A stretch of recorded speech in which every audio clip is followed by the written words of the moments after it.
Well, good afternoon or good evening, everyone, and welcome to our event today. I'm Eric Langenbacher, Senior Fellow at the American Institute for Contemporary German Studies, and I'm really pleased that we were able to put this together on such short notice. As somebody said, Vladimir Putin waits for no man or woman, and it's nice that we can do something that's so topical and so important. I also want to thank the BMW Center for German and European Studies at Georgetown University, which is co-sponsoring this event today. And without further ado, I would like to hand the floor over to Jeffrey Rathke, the president of the American Institute for Contemporary German Studies, who will be moderating today's event. Jeff. Well, thanks so much, Eric, and thanks to all of our viewers out there.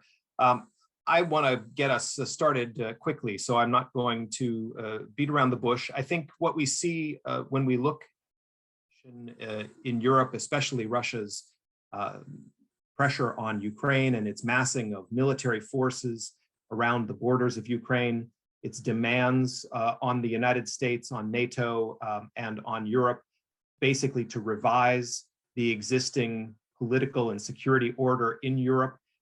What we see is an effort to reverse what has been built up over the last 30 years. And so it is a great time for us to talk about the diplomacy surrounding it, this fast-moving security situation, and the response from the United States, from Germany, from the European Union and NATO to Russia's demands.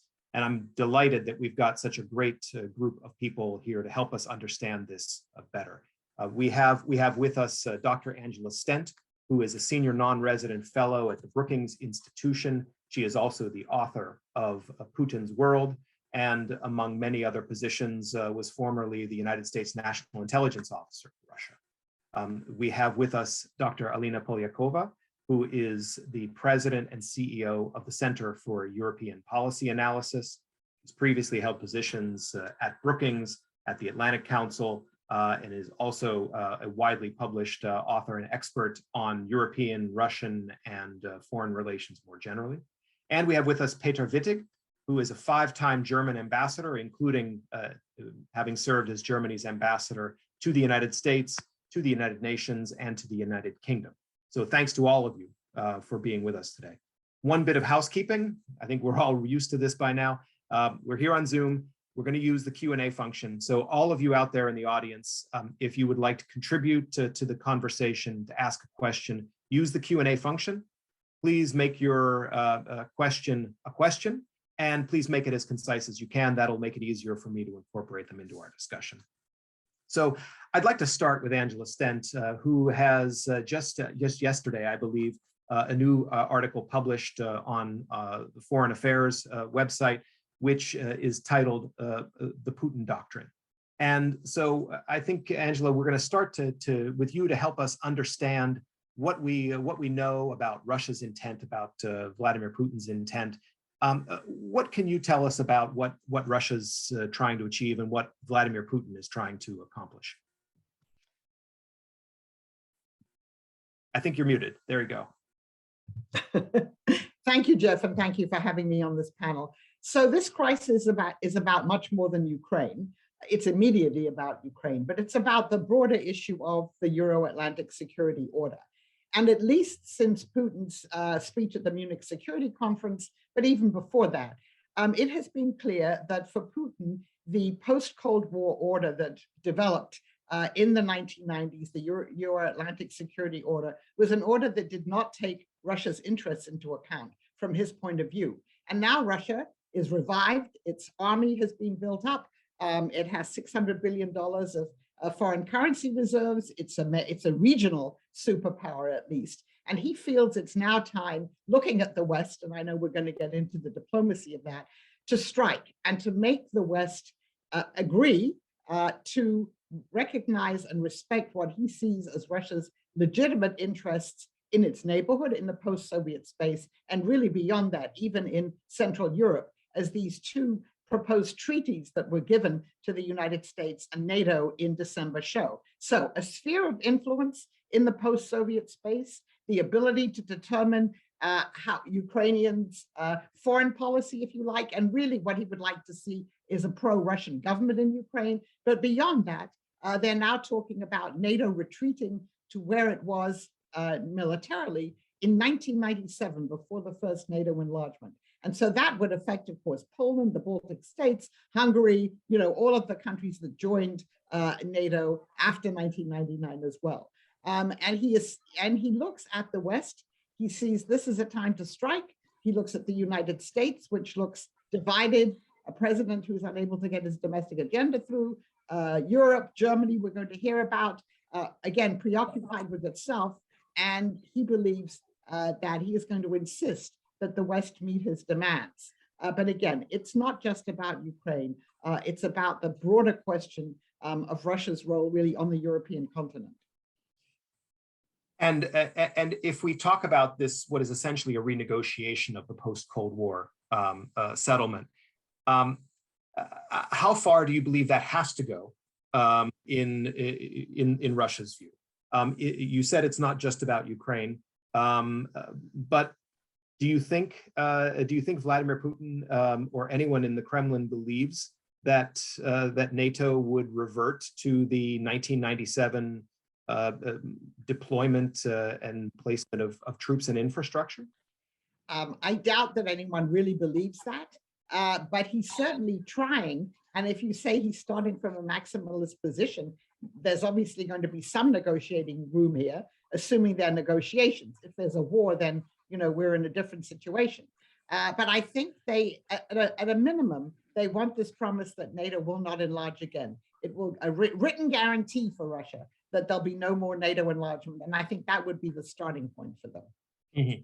And then, if we go to the demand for essentially a sphere of privileged interest in the former Soviet space. What does that look like in practical measures? You said on the one hand that Moscow would like to have a pro-Russian government in Kiev, but can you say a little bit more about what that might, what this sphere of privileged interests would look like? Well, it would mean that you would have a government in Kiev that would really listen to Moscow's behest. It certainly wouldn't seek NATO membership.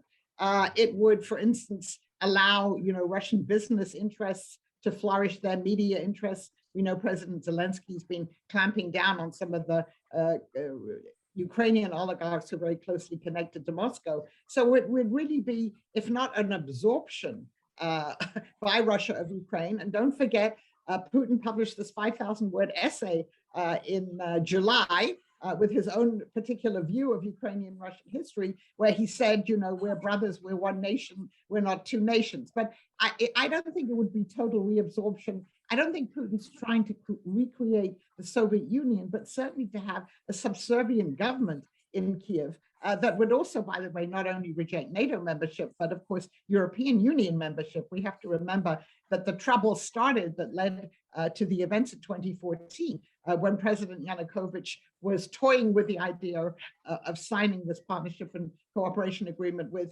the European Union. So I think that's what it would look like. It's not only Ukraine. We just see what happened in Kazakhstan, Russian troops commanding battalions from the Collective Security Treaty Organization, but they were mainly Russians, restored order and kept in power President Tokayev, who had been threatened by these riots. So it's really having all of Russia's neighbors understand that they can depend on Russia. Russia will support all of the authoritarian leaders in power there, but they cannot look westward too much.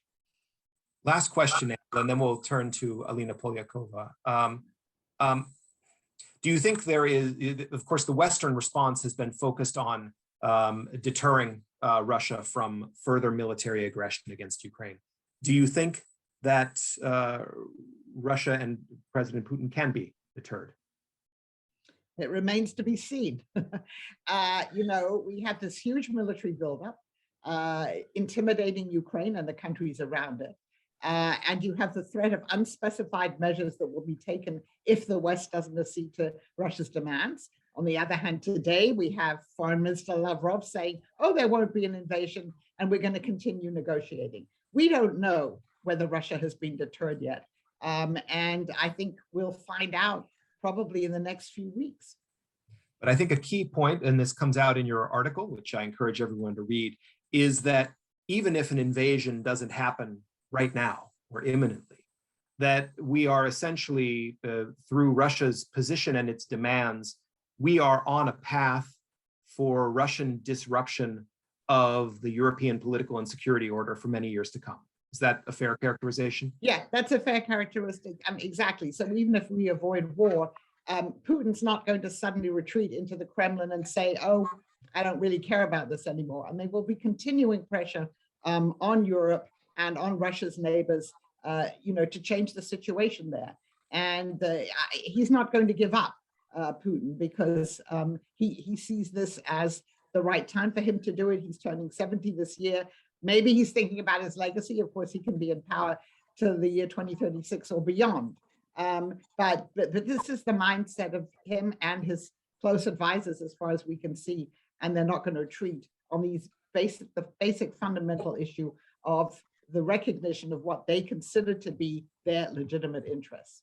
So this is for the long haul. With that, I'd like to turn to Alina and ask you, there has been a fair amount of dissonance and, let's say, messages from the West that have not always been totally in sync. On the other hand, there has been, I think, a pretty extraordinary effort from Washington to consult with its European allies and partners and with Ukraine, maybe having learned a lesson from the Afghanistan experience this summer and the backlash that caused.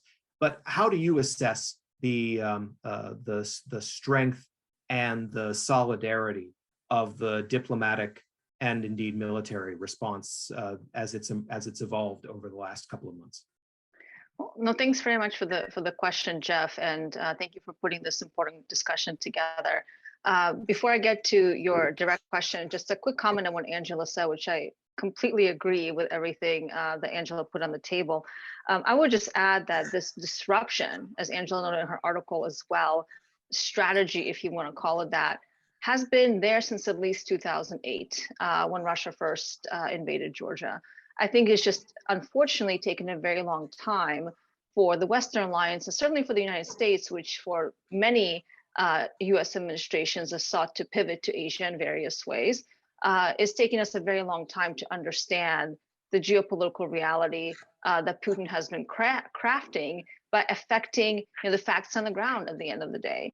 And so now this new escalation may seem new to us, but it certainly doesn't feel new to people living in Ukraine and other parts of Central Eastern Europe. So I think we're waking up to this reality now. And I think directly speaking to your question now, I have to say I have been very impressed with how the Biden administration has deployed an incredible diplomatic effort to coordinate with allies and partners, including NATO, including the EU, and of course, including Ukraine and other partners that are not in NATO or perhaps not in the EU, most notably the UK, of course. And that has been, I think, a much needed reset, if you will, to US diplomatic and global leadership, because in the initial stages of the administration, some of the foreign policy decisions that you mentioned, Afghanistan, of course, there was also the so-called AUKUS deal that caused France to recall its ambassador for the first time, was quite significant and was seen as quite, a splinter in the transatlantic alliance. So I think here the administration was perhaps off to a bit of a slow start at the very beginning, but is now really kind of ramping up and working hand in glove with European allies. And we saw this very recently when the Biden administration submitted its written response to Russia's, frankly, ridiculous demands. And that was all fully coordinated in advance with European allies, with Ukraine. So there was really no light, as far as we know, between the positions of all of these countries. So I think on the diplomatic front, if there is a silver lining here, this has absolutely brought the alliance, the transatlantic alliance, closer together in a way that I think no single European or American leader could have. So in many ways, Mr. Putin is undermining perhaps his own strategy or his own tactics, because everything he's doing is bringing NATO closer together, is bringing the EU and the US closer together, and in fact is bringing Ukraine closer to the EU and NATO and the United States as well. On the military front, if you, or do you want me to touch on that? No, please. On the military front, I think the picture looks quite different, to be honest. I know we'll talk about Germany's role in supporting Ukraine, but many European allies, most notably the Baltic states, Central Eastern Europe, as well as the UK, have been sending critical military support to Ukraine now over the last several weeks. The United States has been doing this. I do find it a bit concerning that it's still up to the United States to send this kind of security assistance when the direct threat from a Russian military invasion or the potential of that invasion is to Europe. Ukraine is a European country, it's the largest European country, and that is really the threat to Europe. And it should be up to Europeans at this point to be able to take up the mantle of leadership. And I think the big question to my mind here, of course, has been Germany's policy and where Germany will land with the new government. But I know Ambassador Wittig will likely touch on that. So we have a very mixed picture on the security assistance. Yeah. Okay. And as you say, we'll turn to Peter Wittig in just a moment, and I'm sure we'll get into more depth there. I wanted to ask, though, how do you, Alina, you've described the coalescing of a pretty solidarity among the Western community. Do you believe that this is sufficient, though? Well, it depends what we mean by sufficient, I suppose. If what we mean is deterrence, I think, as Angela correctly said, that remains to be seen.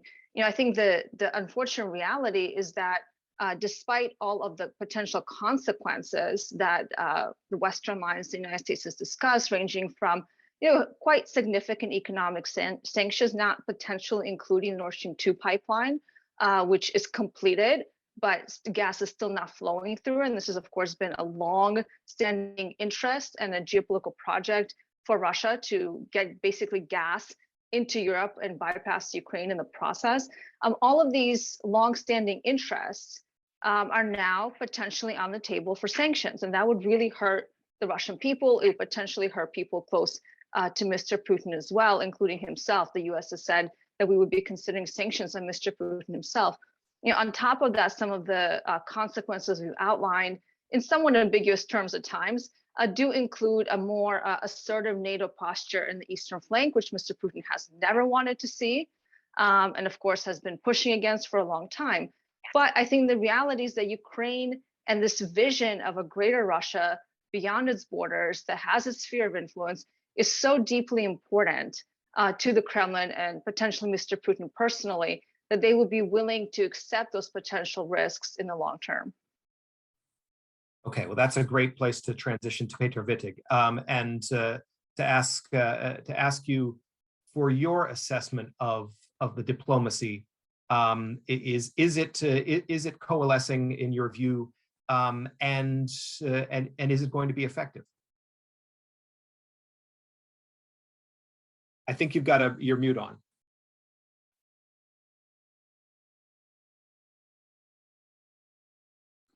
The usual mistake. it just builds the anticipation. Well, thanks for having me on this panel. It's wonderful to be with you. Well, I mean, I agree with what has been said. This is a seminal moment, not only for Europe, but also for Germany. It's nothing less than a crisis or a challenge for the post-Cold War order in Europe. So this is larger than the coalition building and the discussion within Berlin. But I should at least sketch how the German position is unfolding here.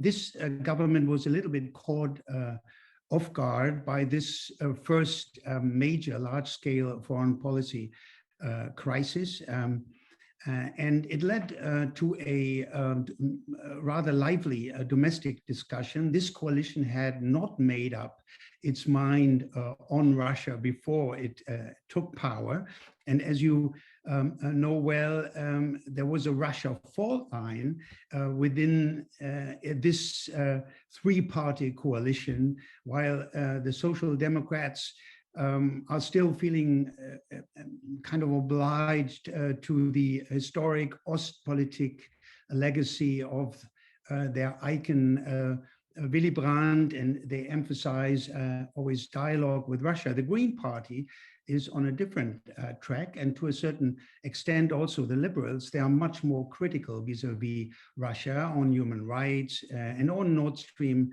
2. But we mustn't also forget there are a lot of influential governors, the Ministerpräsidenten in Germany, in particular in East Germany, who are much softer on Russia and in particular on Nord Stream 2 than some of the Western politicians. So there is also an East-West fault line, if you will. Now, the new Chancellor Scholz has been a bit ambiguous and vague in this latest crisis. I know that will have to change as he's poised to visit Biden in about 10 days or so in Washington. But yesterday, I mean, that's the latest. Foreign Minister Baerbock sort of stepped up and was rather outspoken and clear when she addressed the Bundestag. She said very clearly in the case of Russian aggression, all options would be on the table, including Nord Stream 2. Yes, she said she would exclude arms delivery to Ukraine. That's in line with the Merkel line that Chancellor Merkel took in 2014 and 15 as well. She offered again financial support to Ukraine. Sometimes it is forgotten when a criticism is directed against Berlin, that Berlin has been the biggest donor in Europe for Ukraine over the years, just behind the US. And of course, Baerbock again offered diplomatic, increased, enhanced diplomatic efforts in the framework of the Normandy format, which we are seeing now taking up its activity again. She also announced she will travel with her French counterpart, Le Drian, to the contact line in eastern Ukraine next week. And on the European level, on the level of coordination, and this is what you addressed before, I think the cooperation within the EU and with the US is pretty good. Blinken was in Berlin. He met not only Baerbock, but he met some other EU counterparts, and they are together also on an expert level, hammering out now a package of potential sanctions, ranging from targeted sanctions against persons and entities to, broader measures against the Russian financial and energy sector. Apparently, as we hear today, also measures to stop technology transfer for new gas projects. Gas was carved out in the Crimea, Donbass sanctions round in 2014. Now apparently it should be included, which would be rather a big step. So in a nutshell, we've been seeing a new government in Germany facing its first foreign policy crisis, and is still kind of finding its political feet. Chancellor Scholz moderated rather, Baerbock stepped up, formulated a line that I think is in sync with other European partners. Scholz will go to Washington. I think he needs to add some beef to the bones when he's there and be more specific. But don't expect Germany to become hawkish in the fold of Western country. Germany will be sort of a pragmatist here. Let's not forget the economic and energy stakes for Germany in this conflict are higher than in any other European countries. I want to dwell a little bit on the European diplomacy, because you mentioned France and the travel by the French foreign minister with Foreign Minister Baerbock to the contact line and so forth. Perhaps it's a function of the Berlin government finding its stride and getting on it. But there's been an impression, I think, of the French diplomacy playing a stronger and more leading role during this crisis than Germany's. Do you think that is going to change as the differences within the coalition have been worked out? Do you expect to see a more prominent role for German diplomacy in leading Europe? How do you see that balanced with France? I don't see much of a difference on this level, let's say, of foreign ministers and senior officials in terms of activity or lead role here. But I see a difference from the point of view of a head of state and government. Macron is always, a leader in Europe. He's fond of giving high-profile speeches and also highlighting the sovereignty of Europe and of France. So it's a different kind of style, and I believe Scholz will be, in this regard, more close to Merkel's modus operandi, if I may say so, sort of less big schemes, less big visions, less sort of high-scale verbal interventions, but more sort of the pragmatic craftsmanship work that is needed in the diplomatic business. I see we've already got a few questions submitted from our viewers, and that's terrific. We'll turn to those shortly. I want to ask one last question, Peter Wittig, of you, and then ask Angela and Alina for any further comments. What about Germany's credibility and relations with the Central and Eastern European countries, which, of course, are equally important to Berlin, and naturally, those countries with a closer geographic proximity to Russia, in many cases, a history of being part of the Warsaw Pact, their views also play an important role. So how do you see Berlin balancing the concerns not only of allies and EU member states in Central and Eastern Europe, but also countries that are associated with the EU? Mm-hmm. I think the criticism, the skepticism that comes from Eastern European countries, from the Baltic countries, from Poland, from Ukraine, have to be seen at the background of Nord Stream 2. I mean, those countries have been very critical about that project right from the start. And so I think that is very much the reason why they are now viewing the German position with very critical eyes. But now that it seems, a German consensus is emerging, that Nord Stream 2 is on the table of the sanctions tools. By the way, that was the understanding also of Merkel's agreement with the Biden administration in early summer, that if there was a major aggression of Russia against Ukraine, then Nord Stream 2 would be putting on hold, to say the least. So since this is now being made clear by the German government, I think those fault lines or those criticism, those divergences might ease up a little. Okay. Let me give Angela and Alina an opportunity to respond or raise any particular observations they might like to at this point. Sure, thank you. So while I agree with Alina that I think the Biden administration has done a good job of coordinating with its European allies lots of travel and phone calls between them and getting them, getting allied unity in a way that we haven't seen it for a long time.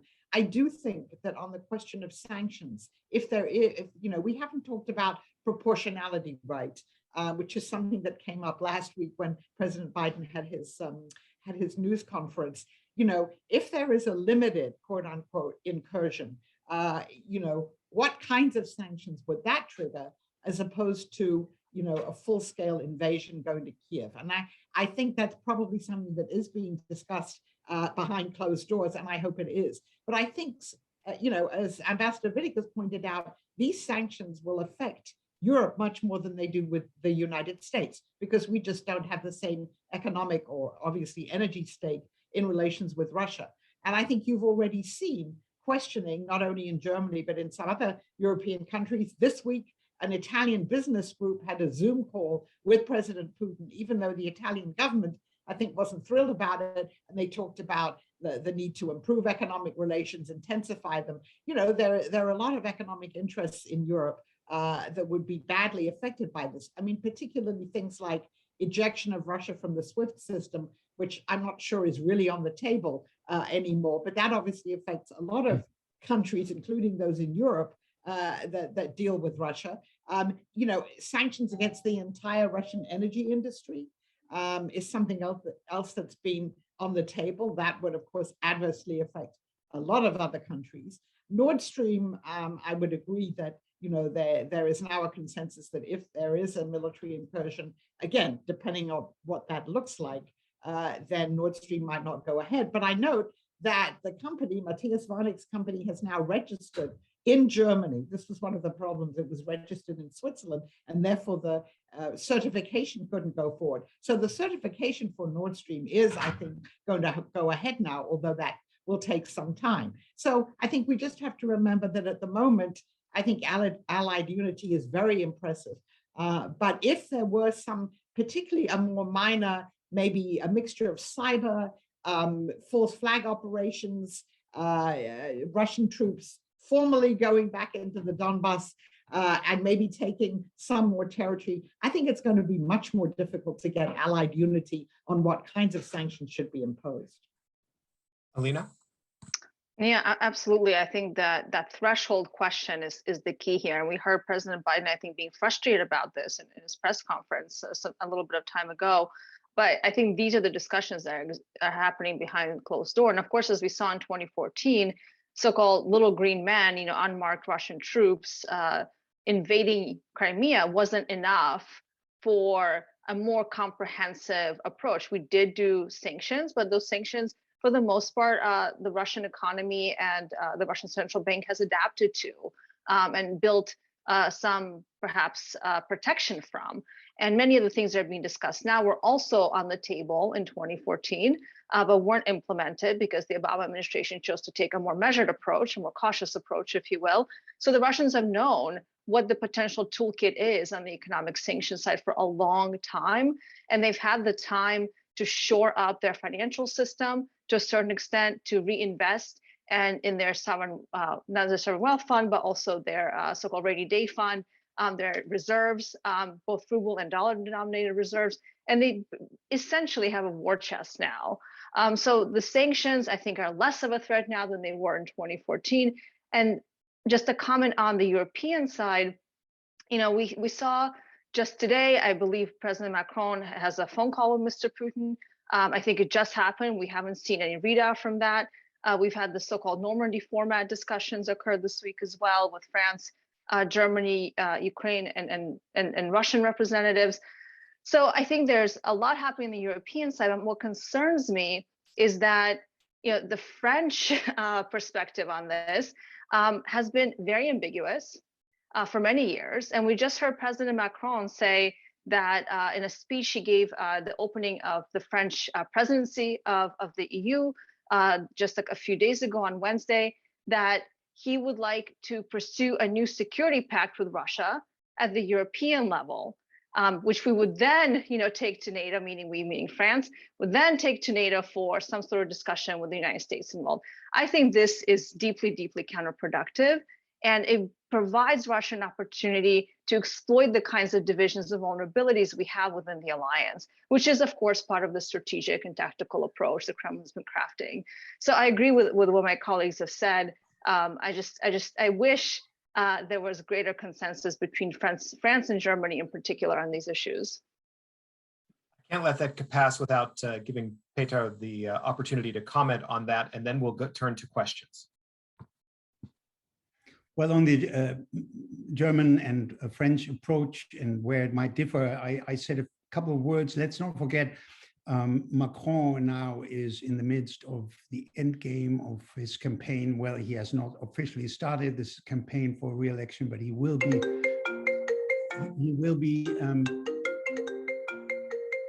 Oh, sorry.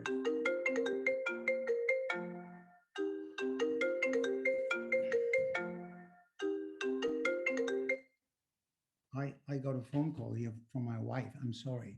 It's okay.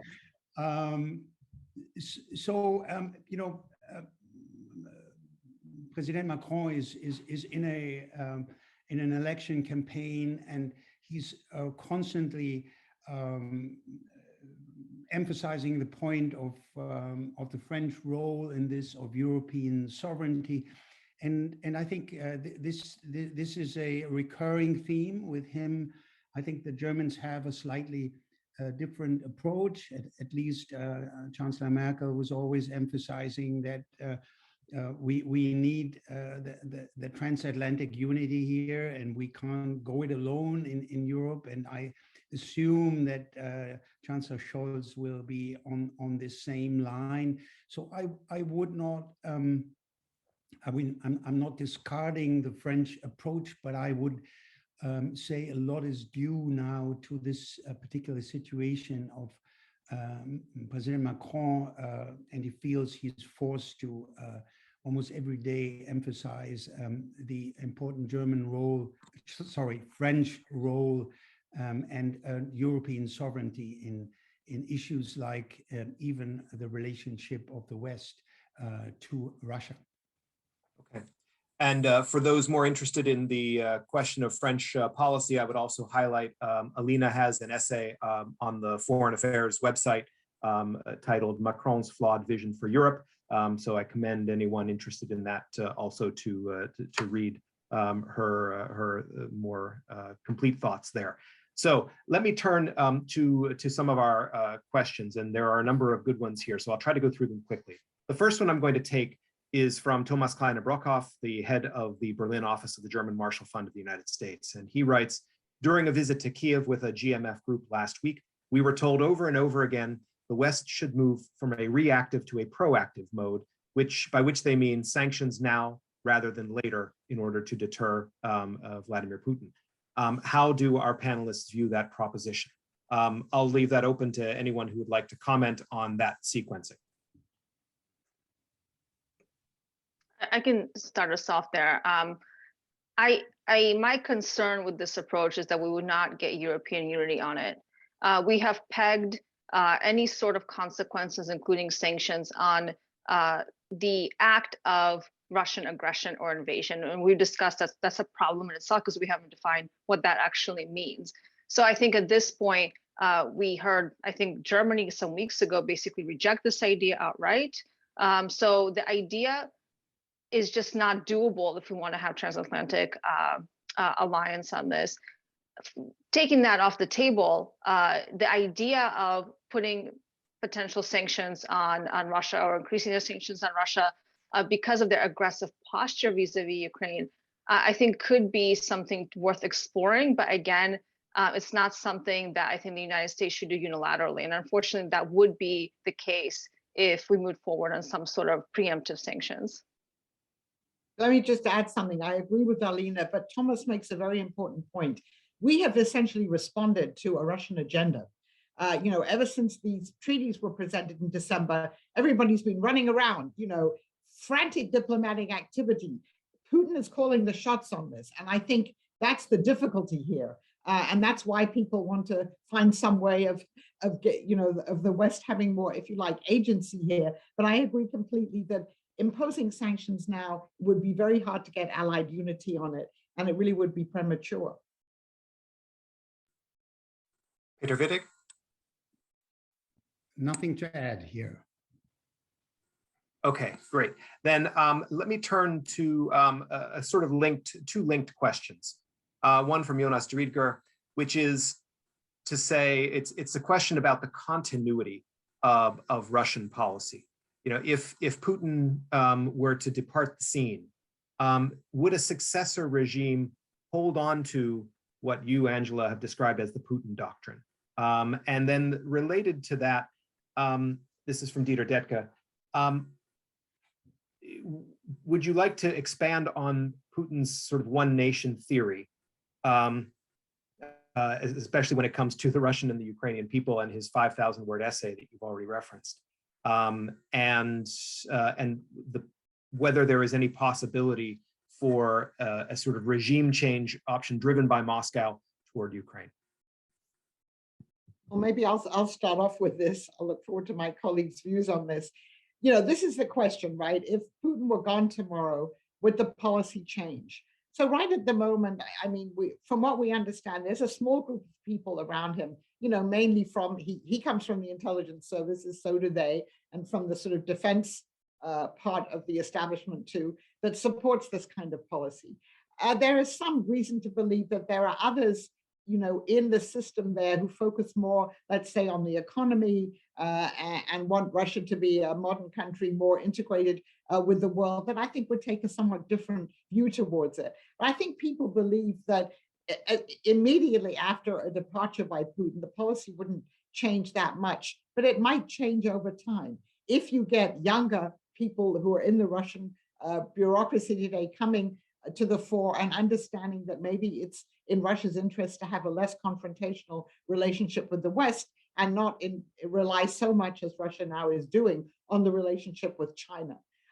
So I think that would be one part of it. Now, as to Dieter Detke's question, you know, Ukraine and Russia have an extremely complicated history. And that's, you know, an understatement. But you know, they do go back. They claim Yaroslav the Wise, you know, we're going back centuries, as the founder of both of their nations. And they've been intertwined, obviously, for centuries. But there is a separate Ukrainian language, culture, national consciousness, national identity that's evolved. I mean, it's been suppressed over the centuries by Russian domination.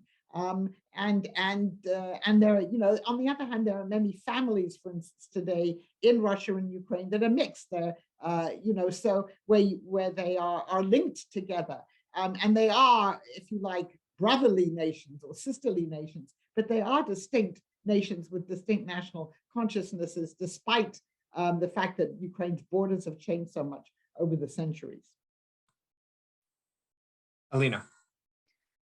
Yeah, sure. Just to follow up on what Angela's already laid out, you know, it's interesting to see how the Kremlin has been framing this renewed military aggression against Ukraine, because as Angela said, there's, you know, in Russia and Ukraine, certainly before 2014, there wasn't this level of animosity that we see today between the Ukrainian and the Russian people because of all the deep links between the two countries and the people and the families. My own family is also in Russia and in Ukraine.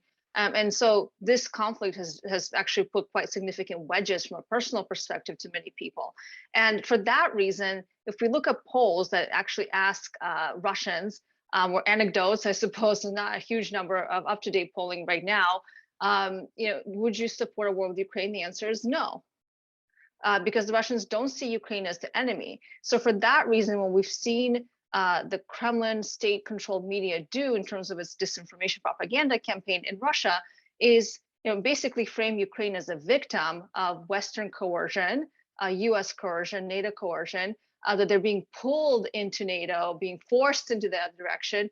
But they themselves, of course, are friendly people. And all Russia is trying to do, according to this propaganda narrative, is protect itself and even protect the Ukrainian people from, you know, this NATO aggression that is coercive in the whole.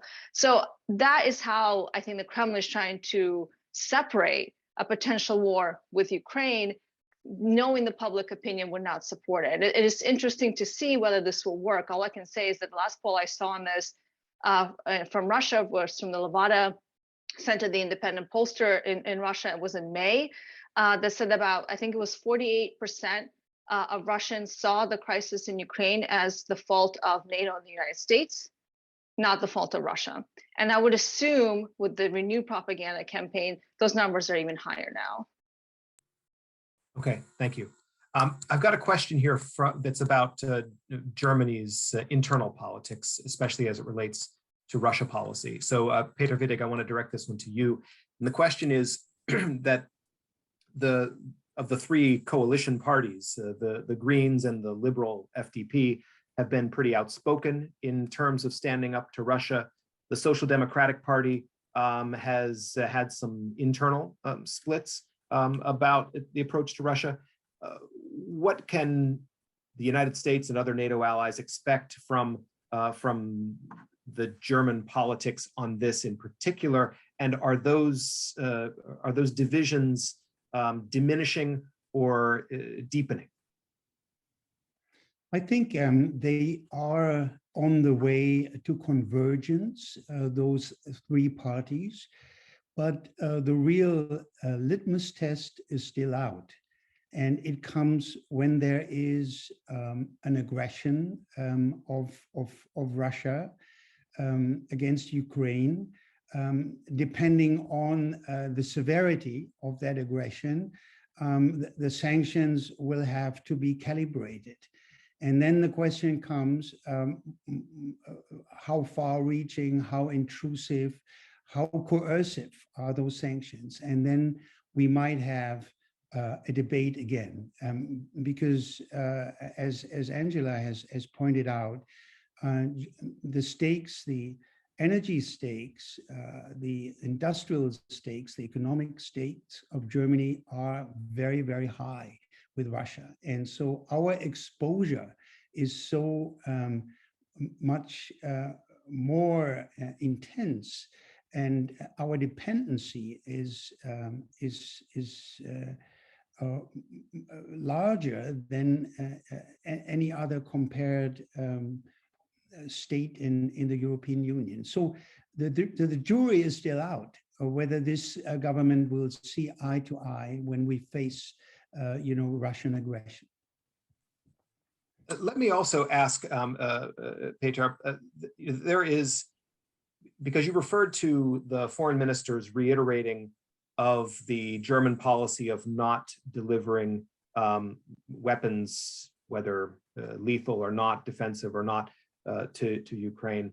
And of course, German history is the most important factor in that position, which indeed has been a consistent one. I mean, it was the position of the Merkel government as well, going back even to 2014.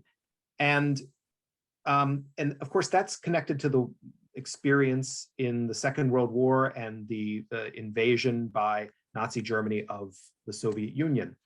And so, of course, that history with regard to Russia is important and complicated. But Ukraine was also a victim of Germany in the Second World War. So I wonder if you have any theories or observations about why there's this differentiated perception in Germany. On the one hand, Russia is seen as the victim of Nazi Germany, and Ukraine less. It doesn't rise to that status when in terms of driving German foreign policy positions.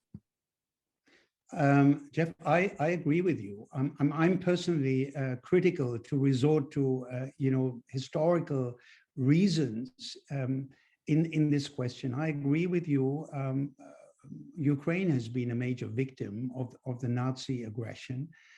Of course, the Soviet Union as a whole, but Ukraine and Belarus were particularly harshly affected by the atrocities and the aggression of the Nazi regime. So I would be cautious to use history as an argument in this case. I think there are some other reasons for prudence here in delivering arms. I'm not too sure whether they, in the end, would make a big difference in a military confrontation with Russia, and they might even be used by Russia as an invitation and as a pretext, sort of to act. I'm personally cautious, but I would not use a historic justification for not delivering, offensive or even defensive arms. But there is also this discussion is in flux, and I remind you that before the elections, the other co-leader of the Greens, Mr. Habeck, paid a visit to the Ukraine, and he said, "Why don't we deliver, or why do we deny Ukraine the right to have defensive weapons delivered to them by us?" So he sort of violated a taboo in a way. He was quickly rebuffed by other Greens, but you can see in that. In that example, that I think there is a variety of shades of opinion here, and it might re-emerge, this discussion in Germany. Okay. We've got a question from Marcus Keim at the German Marshall Fund, saying there's been a lot written and said in recent days about how the United States perceives Germany's reliability and solidarity in this crisis. What are the impressions in Washington, and in particular, he asks, in the Biden administration and Congress? Let me throw that question to Angela and Alina, but give Peter after that the opportunity to comment. Well, I think the Biden administration has been working very hard with the new German government. And as we said, Chancellor Scholz is coming here. It's been a transition because, of course, it was working with Chancellor Merkel, and when she was in office, and she came and met with President Biden, as we've said, they worked out this agreement on various things, including Nord Stream. So I think they understand the challenge of dealing with a new government, particularly a coalition government, where different members of that coalition say different things, right? The foreign minister says different things than the defense minister does about all of this, and the chancellor. But they're, patiently working on this. And, I think they're making progress. Right. I would just add, I think we do have to be mindful of what we can expect from this German government. It is written into the coalition agreement that Germany will not provide arms to so-called conflict zones. So, and this has a lot to do with why we've seen some of the German actions to block either the sale or the provision of various kinds of weapons and other security assistance to Ukraine. I wish that wasn't there. I wish it was revised. Germany is one of the world's largest arms exporters to other countries. And certainly when the situation is so close to Germany's own borders, it would make sense to rethink that policy from my perspective. But this is where we are. And I think, unfortunately, in the last administration, Germany was really used as this sort of whipping boy, if you will, for various complaints that the president had at the time, former President Trump. And I think some of that has stuck, certainly on the Republican side of Congress, even though the Biden administration at the beginning really did a lot on German diplomacy to ensure that Germany was seen as a reliable ally once again here in the United States, to ensure that we had a good bilateral relationship. Of course, most of that diplomatic activity happened under the previous government, the Merkel government. And so now I think we're still in a position where we're trying to define what the bilateral relationship will look like in terms of what Germany is crafting in a strategic approach. And I would say this is not just about Russia. Russia's the immediate crisis. But I think we're going to hit similar kinds of issues and divisions within the German government, the coalition government, when it comes to China as well, and other issues along the road. We'll come to China in just a second, but Peter Wittig, Washington's perceptions of Germany. I think the Biden administration in this crisis has gone out of its way to cooperate with European partners. As I said before, Blinken was here. He extensively spoke to his counterpart and to the chancellor, and there are very, very strong channels of communications on every level here. So I think there's an exemplary kind of consultation process going on.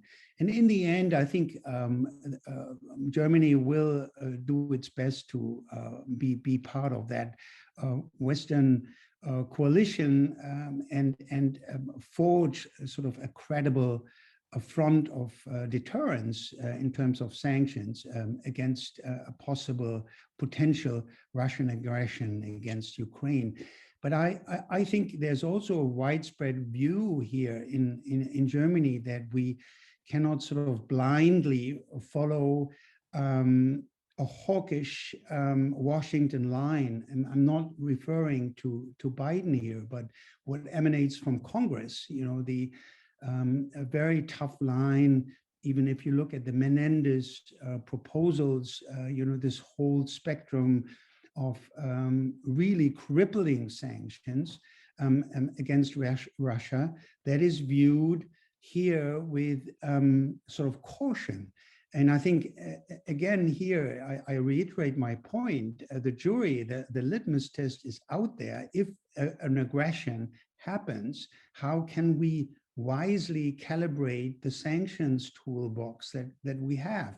And if we overreact, then I think various segments of the German political spectrum and the society would rather not follow a totally hawkish approach of Washington. I mean, that seems clear to me. But that's, of course, depends on the circumstances. But, in a nutshell, I would say the coordination from the Washington side is good. The test whether we stay together comes when the aggression happens, or if it happens, and then we have to find common ground, and it might be a rather challenging exercise of calibrating the sanctions reaction. Okay, let me pose a question that has come up from a few viewers about China and China's role, and more particularly, is there meaningful Chinese support on which Moscow can count? How do you see the Chinese role? I'll throw that out to anyone who cares. So President Putin is going to the Beijing Olympics on February the 4th, as far as we know, for the opening ceremony. It'll be the first in-person meeting he's had with President Xi since the start of the pandemic. They are going to have a bilateral meeting, before the games begin. And obviously, I think one of the reasons people think that if there is going to be a military action, it's going to be delayed is, if one recalls, in 2008, the Russian-Georgian war started just when the Summer Olympics opened in Beijing, and the Chinese were not happy. So I think Putin understands, given the nature of the Russian-Chinese relationship, that nothing should be done to make it more difficult for President Xi Jinping to present the triumph, if you like, of the Beijing Olympics. I think that the Chinese weren't happy about what happened in 2014 with the annexation of Crimea. But on the other hand, they stepped in and they supported Russia and enabled Russia to go on. They increased their trade relationship with Russia. So I think one anticipates that whatever Russia does, they will get Chinese support. So far, the Chinese have supported Russia's desire for security guarantees. They've supported the fact that NATO shouldn't enlarge anymore. They haven't criticized anything about those two treaties. But it'll be very interesting to see, how those discussions go when Putin is in Beijing. The United States now, I believe, is bringing this issue, which I think is a very good idea, to the United Nations Security Council on Monday. It'll be interesting to see what the Chinese say during this debate. We assume that obviously the Chinese are going to support the Russians, but I think the Chinese would prefer that there not be, the start of a war in Europe. Alina. I mean, absolutely. It's also just a reminder how important these kinds of international activities are, especially the Olympics. The Russian invasion of Crimea happened a few days after the Olympics closed in Sochi at the time. So this is an important marker, which also concerns many of us watching the situation unfold, that as soon as the Olympics end is when we would see any sort of action if there was military action to come. I think certainly on the Chinese support for Russia, in my sense, over the last several years, that the Russians were hoping for a lot more. They were really hoping for the Chinese to really come in with a huge amount of foreign direct investment to shore up Russia against sanctions. As Angela correctly said, there has been an increase in trade on various areas, of increased cooperation, certainly on the military side as well, which has been significant. Russia providing some technical expertise and knowledge to China as well. But I don't see a scenario in which the Chinese completely full hog go in to support Russia if there is more significant sanctions imposed. It's not really in the Chinese economic interest. China is much more linked and dependent on its growth to the West, certainly to the United States. And I think they have to think about balancing their own interests. But certainly, I think Russians would like to see more support, especially on the financial and economic side. But that seems to me like it would be quite unlikely to get exactly what they want. Peter Wittig, last word to you. Well, I agree with Angela. China is an orthodox defender of territorial integrity and state sovereignty. And therefore, they were not happy with the annexation of Crimea in 2014. And they will probably try to avoid to be dragged into another Ukraine crisis. But on the other hand, they are staunch defenders of Russia, in particular in the United Nations. And it was interesting that now the US administration is taking this issue to the Security Council of the United Nations, and the Chinese will be standing with Russia there without much of, I think, inner conviction, but this is the pact that they have on the international stage to stay together.